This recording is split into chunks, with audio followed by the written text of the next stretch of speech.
Before we can understand the MOSFET, we need to understand the material it is built on. Silicon. Silicon is a semiconductor, not a conductor, not an insulator, something beautifully in between. In its pure form, called intrinsic silicon, it forms a diamond cubic crystal lattice. Each silicon atom shares 4 covalent bonds with its neighbors.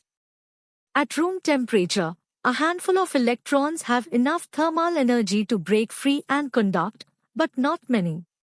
The magic begins when we add impurities, a process called doping. When we add boron atoms, which have only 3 valence electrons, they create what we call holes, positive charge carriers. This is p-type silicon. When we add phosphorus, with 5 valence electrons, 1 electron has no bond to join. It becomes a free electron, a mobile negative charge carrier. This is n-type silicon. The MOSFET uses both. The substrate is p-type, while the source and drain regions are N+ doped, very heavily n-type. This precise, engineered doping profile is what makes transistors possible. Without doping, there are no switches. Without switches, there is no computing. Now that we understand the material, let us dissect the MOSFET layer by layer.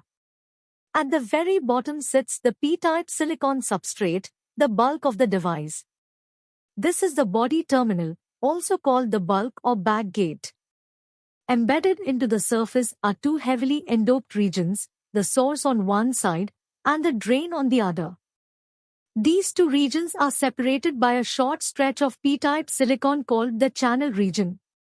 Directly above the channel, we grow an ultra-thin insulating layer of silicon dioxide, the gate oxide.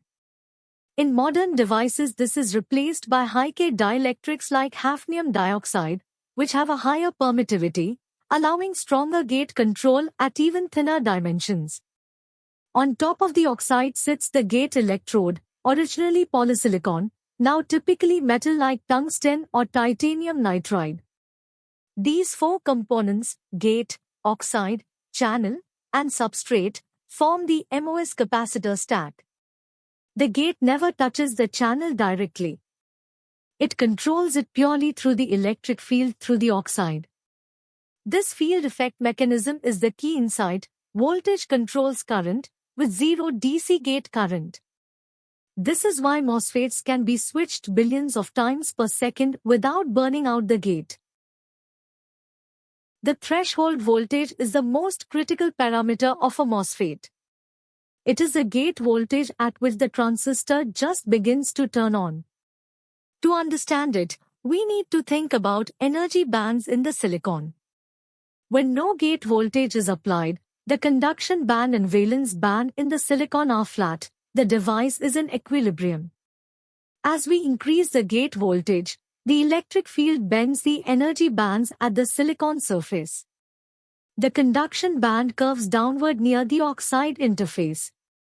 First, the positive gate field repels the holes near the surface, creating a depletion region, a zone stripped of mobile carriers, exposing fixed negative acceptor ions.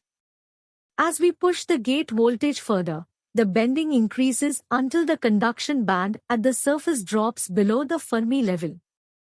At this critical point, electrons become the majority carrier at the surface, even though the bulk is p-type. This is called strong inversion. The gate voltage at which this happens is the threshold voltage VTH. VTH depends on the oxide capacitance, the doping concentration, and the flatband voltage. Engineering VTH is a key design task. Too high and the device needs more power to switch. Too low and leakage current increases, draining your phone's battery even when idle. Here is one of the most beautiful phenomena in semiconductor physics, pinch-off and current saturation. When the transistor is on and we increase the drain voltage, the channel does not remain uniform. Remember, the inversion charge at any point in the channel depends on the local gate-to-channel voltage. At the source end, the channel voltage is 0, so the overdrive VGS minus VTH is fully available. But at the drain end, the local channel voltage equals VDS, which reduces the effective overdrive to VGS minus VTH minus VDS. As VDS increases, this effective overdrive at the drain keeps shrinking. At the exact point when VDS equals VGS minus VTH, the effective overdrive at the drain reaches zero. The inversion charge density at the drain end drops to zero. The channel is pinched off. A small depletion gap forms between the channel and the drain. But here is the key insight: the current does not drop to zero. Electrons that reach the pinch-off point are immediately swept across the depletion gap by the high electric field from the drain. The current locks at its saturation value. ID sat equals 1/2 times Kn times VGS minus VTH squared. This constant current behavior is the foundation of analog amplifier design. The MOSFET becomes a perfect voltage-controlled current source. For decades, the transistor was a flat, two-dimensional device. The gate sat on top of a planar silicon surface. This worked beautifully down to about 28 nanometers. But as channel lengths shrank below 28 nanometers, a crisis emerged. The gate could no longer fully control the channel because the drain's electric field started penetrating toward the source, a problem called drain-induced barrier lowering, or DIBL. Threshold voltage dropped. Leakage current surged. Performance degraded. Intel's solution in 2011 was revolutionary: the FEN-FET, or FEN field effect transistor. Instead of lying flat, the silicon channel stands upright as a thin 3D FEN. The gate wraps around three sides of the FEN: left, right, and top. This gives the gate 3 times the electrostatic control over the channel, dramatically reducing short channel effects. FinFETs powered the 14 nanometers, 10 nanometers, and 7 nanometers process generations. But even FinFETs hit a limit around 3 nanometers. The answer: Gate-All-Around, or GAA. In GAA nanosheet transistors, silicon is stacked in horizontal sheets, and the gate metal wraps around all 4 sides of each sheet, a complete 360-degree embrace. TSMC's 2 nanometers and Intel's 20er nodes use this architecture. GAA provides maximum electrostatic control, enabling performance and density improvements that keep Moore's law alive well into the next decade. Everything we have learned about the MOSFET's analog physics can be mapped to a single digital idea: a switch. In digital circuits, we operate the MOSFET in only 2 states: fully off and fully on. When VGS is below VTH, the channel is closed. The drain-to-source path looks like a very high resistance, effectively an open circuit. Output is pulled high through a load. This is logic 1, or a high voltage.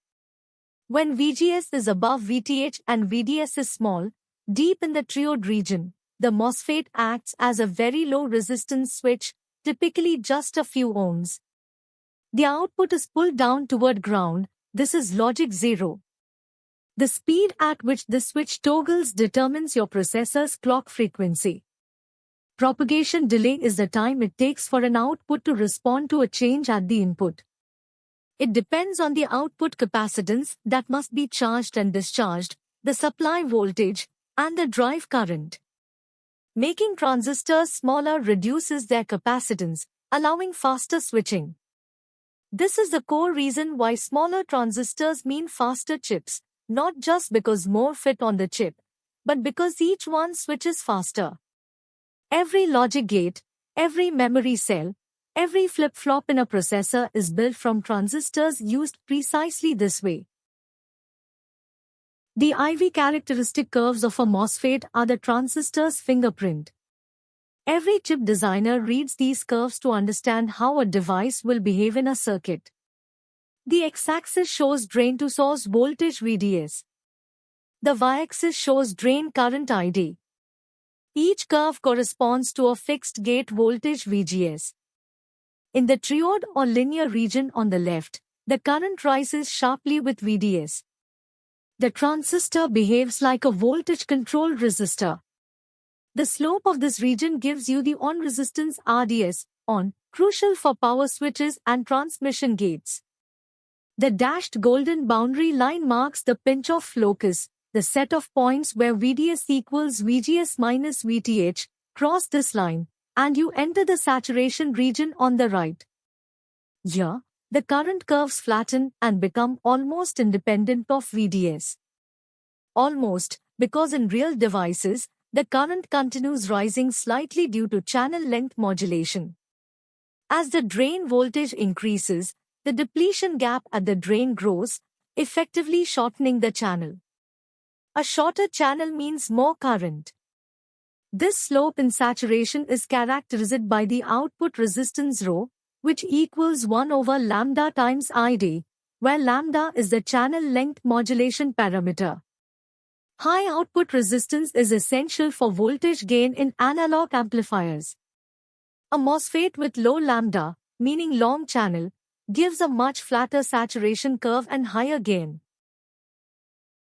We have come a long way from a simple silicon lattice to one of humanity's greatest engineering achievements.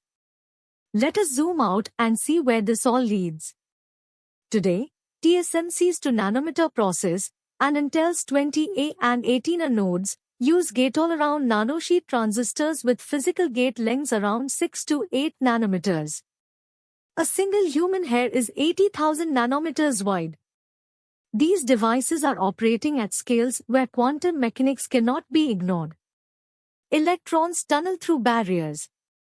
Atoms themselves become the limiting dimension.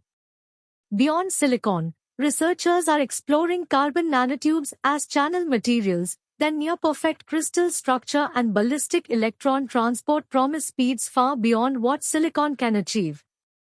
Gallium nitride and silicon carbide dominate in power electronics, handling hundreds of volts and amps where silicon would melt.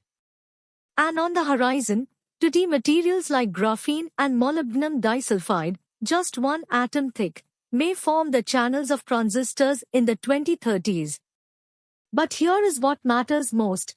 Every one of these future devices is still a field effect transistor. The physics you learn today, gate control, threshold voltage, inversion, saturation, will define every one of these future technologies. You are not just learning history. You are learning the language of every chip that will ever be built. Welcome to VLSI. Follow Learn VLSI Easy, save this reel, and I will see you tomorrow for day 2, the CMOS inverter.